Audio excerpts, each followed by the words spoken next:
everybody, welcome to Leon's Chainsaw Parts and Repair. If you're looking at this video, it's either because I just posted it, or because you've looked at my product page and you're looking at my FLS24 fuel hose kit for the 900, 800, and all the XL-98 series saws. This is a Super XL-925.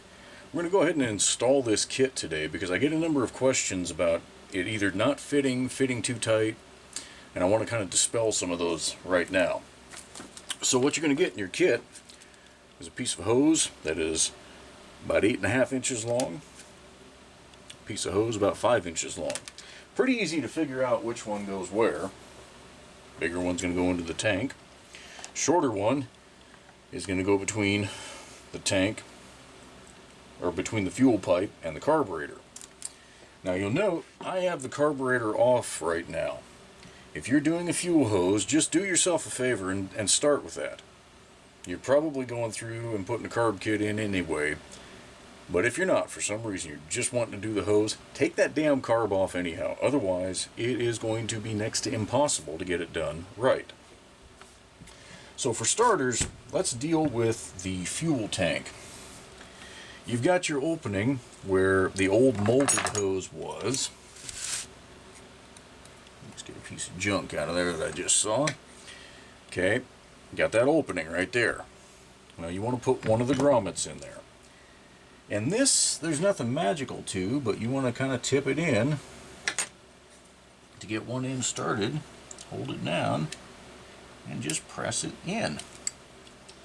It fits pretty well. It actually, the hole is just a smidge big for this grommet, but that works in our favor with this thick wall fuel hose. So what I like to do next, get my fuel cap out of the way, and you want a little bit of lubricating oil. This is just straight regular old motor oil. I don't care what you use, but put a little bit on the slash cut. That's the other thing I forgot to mention. Both hoses will have a slash cut on them. That's for helping feed it in.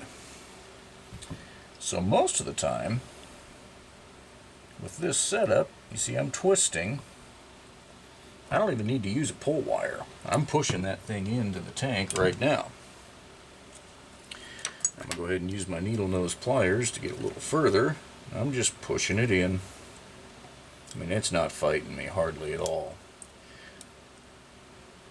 Perfect. Now I can see it right here. So I'm going to go ahead and just leave it like that, roughly that amount right now. We'll pull it into place in a little bit. Then on your fuel pipe, same drill.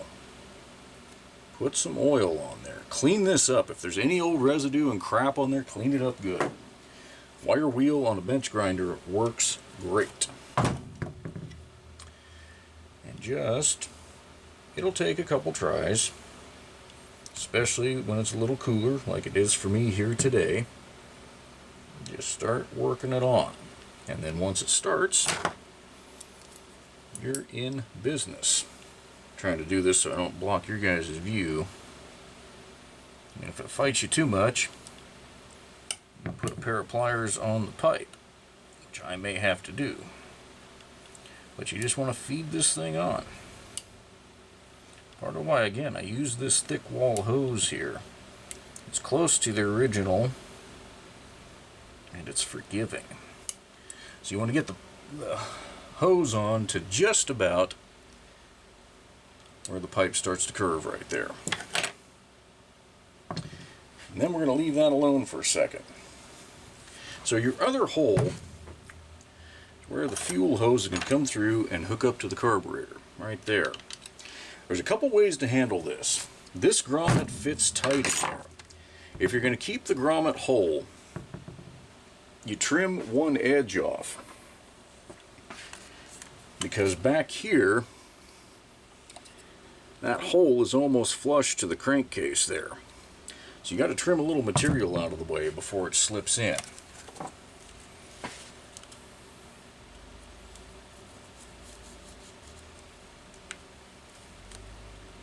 You just need a flat edge.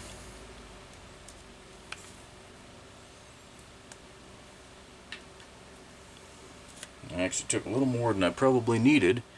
You can see there's just a flat edge there.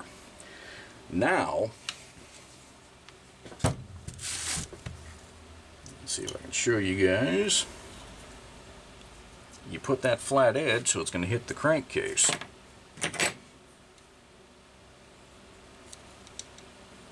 And that will allow this to go into place.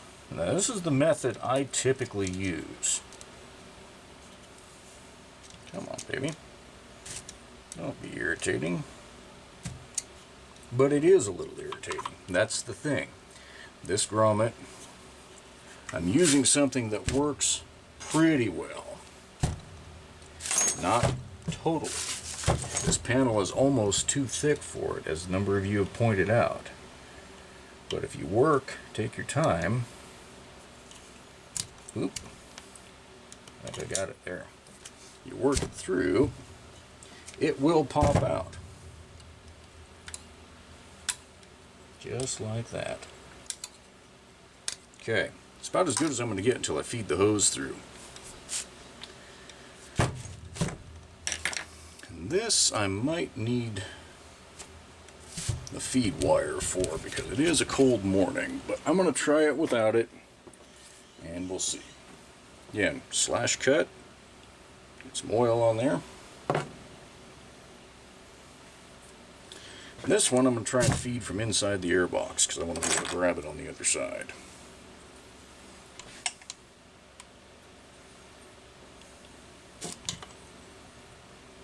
This one will be significantly harder to start. I may or may not have enough slipping through here to grab. Oop. Yeah, I may have to work a little more through. Oop. Come on, baby.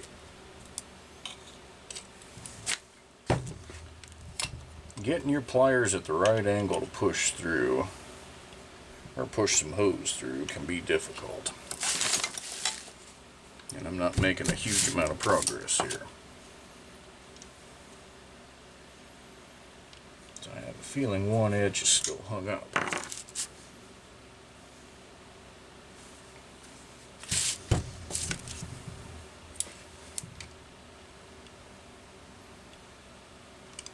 That felt better than it was.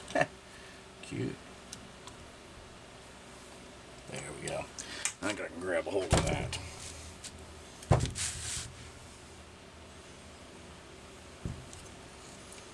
Let's hope.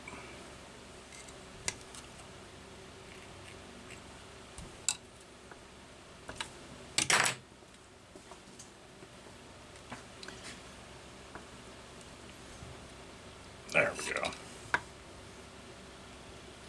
Alright. See how that all of a sudden just let go and went whoop, pulled into place. Almost pulled too much. But you can see it's real clean. And at that point, that grommet pops out right there. Your other option, and this is not necessarily a bad option, you can take that grommet and cut it in half. Just right down through the center so that you've got half of the grommet left. And then just slip it over your hose and pull it tight against the airbox. That's your other option. And it's quicker and easier than what I just did. But I like this better because it's still open, but it's a great tight fit. There will be zero leakage of sawdust and dirt and crap into the airbox. So,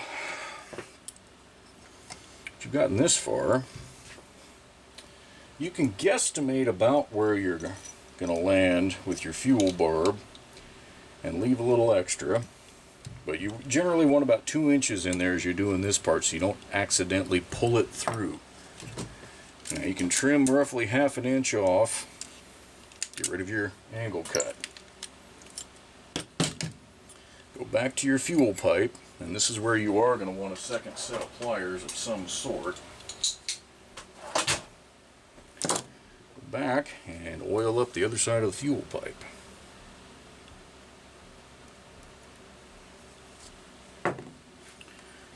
And you can guess what we're going to do from here.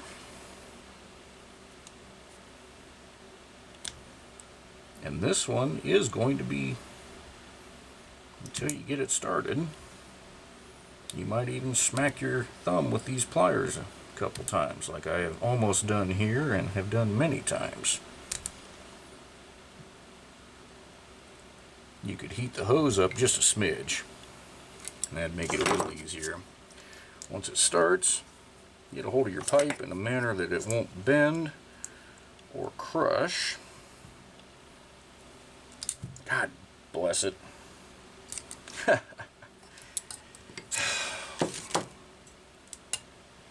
Love it.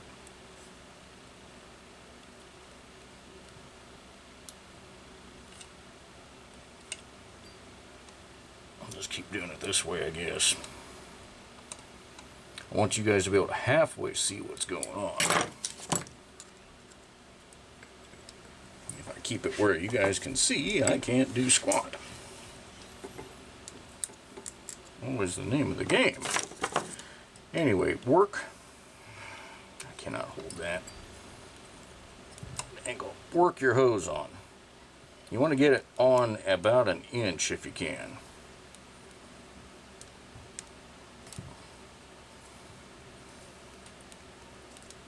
Okay. Whew. No one said classic saws were easy. If they were, everybody would do it. So, once you've got it looking like that, you are ready for your last major step. Get some oil out here. Right where the steel pipe ends. And this is the part guys object, well, not object, but have the biggest concern about. What your goal is. Get the pipe and the hose through that grommet, and where you're going to stop, that little ridge is just going to poke through the other side of the grommet into the tank, and you are going to have a bulletproof seal. The way to get there is pull your hose until it starts trying to feed in, right like that. And then, I'm not pushing more than I am guiding. I just have my finger here, and I'm slowly pulling harder and harder, and I'm pulling hard. Real hard. And it's almost wanting to go. So I'm going to give it a little help. Boom. See how that let go? And you are done. You can put your retainer plate back on right here. That holds that steel pipe in place and keeps it from moving around. Trim your slash end off of this. Drop your fuel filter on. Again, you will be happier if you put a little oil on the barb.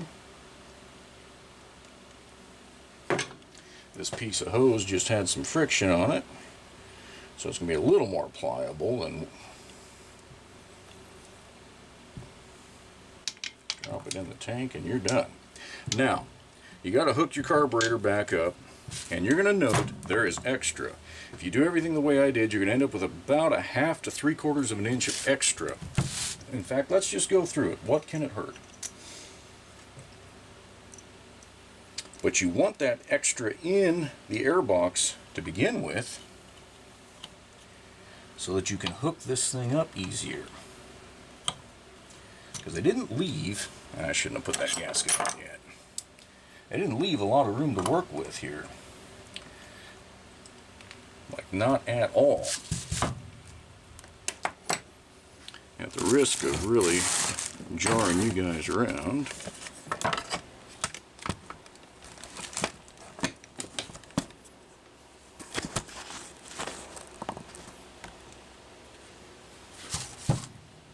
again, this is going to be hard to keep my hand out of the way, but I'll do my best. I didn't leave much room here. See, I've got the needles indexed into the grommet there. There's next to no room to work. I'm going to actually pull some hose out.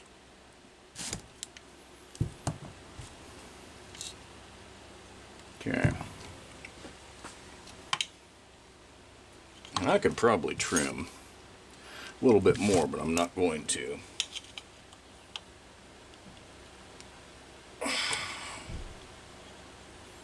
You want to keep your finger on the back here of the carb so that you're supporting it and you don't bend your adjustment needles. Okay. So on the fuel bar, I'm going to go a tiny bit further. Okay, so on this fuel bar. And then you just pull a little bit more out. Right there.